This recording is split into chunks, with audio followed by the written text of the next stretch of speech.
ल guys day 2 है पसिना निकालाइ भयो दुई भाइको मैले आज चाहिँ कुदेको भिडियो हालिनँ है हिजो अलिकति ढिलो भयो हो यहाँ छ थम्स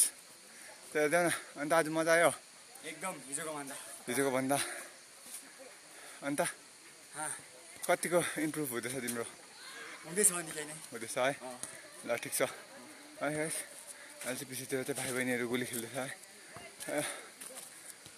पसिना चाहिँ यत्तिकै निकाला हुँदैछ डे बाई डे है ल त गाइस यसरी नै भिडियोमा बनिबस्छु मलाई हाल्दै गर्नु चाहिँ हेर्दै गर्नु छ।